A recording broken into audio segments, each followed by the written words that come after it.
Welcome to Storybook Crimes, where we examine the dark underbelly of seemingly innocent tales.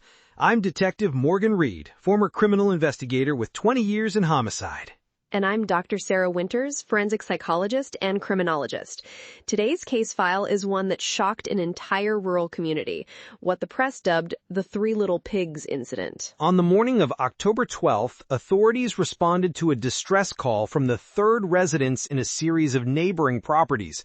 What they discovered was evidence of a coordinated attack spanning 3 separate domiciles, with one suspect and multiple attempted homicides.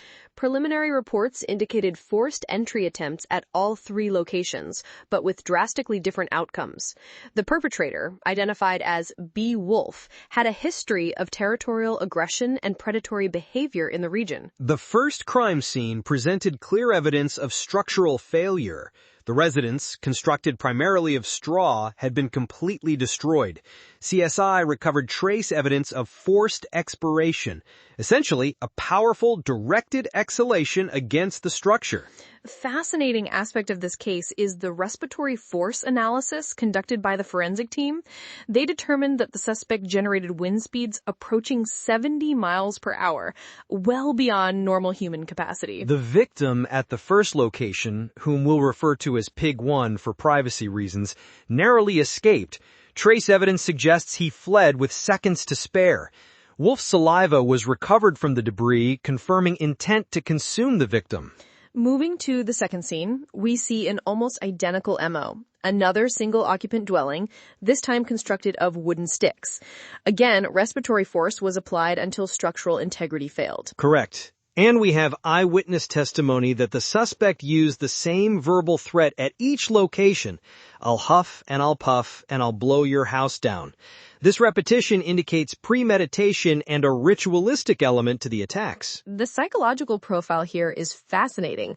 We're looking at a predator who derived satisfaction from announcing his intentions, suggesting a power dynamic he wanted to establish with his victims. Now, the third scene is where this case takes an unexpected turn. The residence, constructed of brick and mortar, withstood the respiratory assault. Crime scene photos show distinct scratch marks around the door frame and windows, evidence of frustrated entry attempts. The suspect then attempted entry via the chimney, a critical tactical error. Our examination of the scene revealed that all 3 potential victims had retreated to this location. They had prepared a large cauldron of boiling water directly under the chimney flue. Forensic analysis of residue in the fireplace confirmed severe scalding injuries to the suspect upon entry. The medical examiner's report cited third-degree burns over approximately 80% of the perpetrator's body. This raises significant questions about self-defense versus premeditated harm. The victims had time to prepare this defensive measure, suggesting they anticipated the suspect's entry method. Indeed, the legal implications are complex. While the suspect clearly intended harm across multiple locations, the manner of defensive response has raised questions about proportional force. Let's consider the timeline. The attacks on the first 2 structures occurred in rapid succession, likely within a 30-minute window.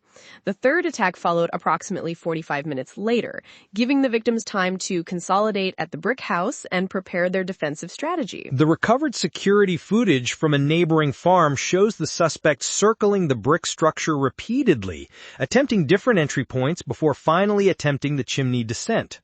What's particularly interesting from a behavioral perspective is that the suspect could have abandoned the hunt at any point. This persistence demonstrates a pathological fixation on these specific victims. Records show a history of antagonistic interactions between B. Wolf and the 3 victims. Statements from other forest residents indicate territorial disputes dating back several months. Hair and fiber analysis from all 3 scenes confirmed the suspect's identity beyond reasonable doubt. Lung capacity tests posthumously performed showed the suspect had abnormally developed respiratory musculature, explaining the extraordinary destructive breathing capacity. In the end, the district attorney ruled the case as justified homicide in self-defense, though without controversy. Several predator rights groups protested the ruling. This case highlights the critical importance of construction materials in home security.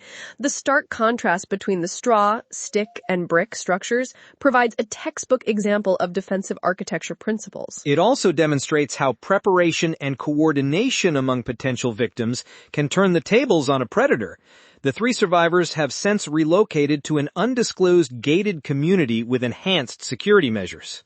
For those interested in the forensic details of this case, we've uploaded the non-classified portions of the case file to our website, including the structural integrity analyses of the 3 different building materials. Next week on Storybook Crimes, we'll examine the mysterious disappearance of a young girl in a red hood and her grandmother and the woodcutter who became the primary person of interest in the investigation. Until then, this is Dr. Sarah Winters and Detective Morgan Reed, reminding you that behind every tale lies evidence of a crime. Thanks for listening to Storybook Crimes.